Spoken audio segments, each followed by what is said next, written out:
வணக்கம். உங்கள் உண்மை சேனல் ரமேஷ். எல்லோரும் நல்லா இருக்கீங்களா? நல்லா இருக்கணும். நல்லா இருப்பீங்க மக்களே.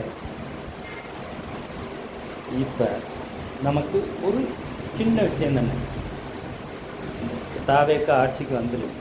அந்த தாவேக்காவுக்கு யார் ஓட்டு போட்டது, யாருனாலும் ஜெயித்தது எல்லாம் எல்லாருக்கும் தெரியும். இப்போ அந்த தாவேக்காவில் என்ன நடக்குதுன்னா, தாவேக்கான்னு ஒரு கட்சி உருவாகி எந்த ஒரு கூட்டணி இல்லாமல் ஜெயிச்சு வந்துச்சு.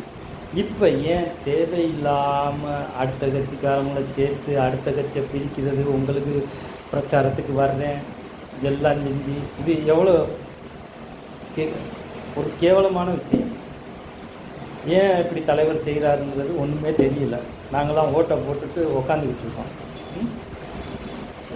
இதில் புஷி ஆனந்த் அவர் உங்கள் கூட ஃபுல்லாக இருக்கிறவர், உங்கள் ரசிகர் மன்றத்திலேருந்து இருந்து வந்தவர்.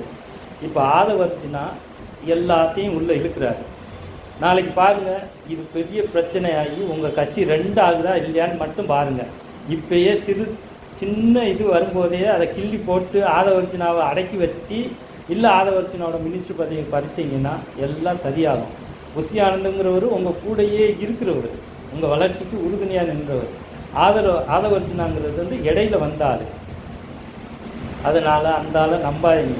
அவன் 1ஆம் நம்பர் ஃப்ராடு. அதனால் நல்லபடியாக யோசித்து ஒரு நல்ல முடிவாக எடுப்பீங்கன்னு தாவேக்கா தலைவர், தாவேக்காவோட ஃபவுண்ட்ரு உங்களுக்கு நல்லா தெரியும் நினைக்கிறேன்.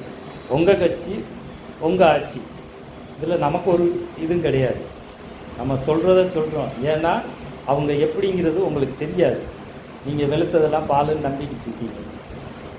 ஆனால் அதே உங்களுக்கு விஷத்தை கக்க போகுது.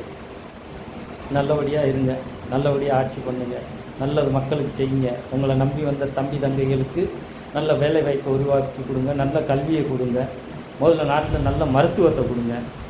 இதெல்லாம் செஞ்சீங்கன்னா ரொம்ப நல்லா இருக்கும். நீங்களும் நல்லா இருப்பீங்க. உங்களை நம்பி ஓட்டு போட்ட நாங்களும் நல்லா இருப்போம். நன்றி, வணக்கம்.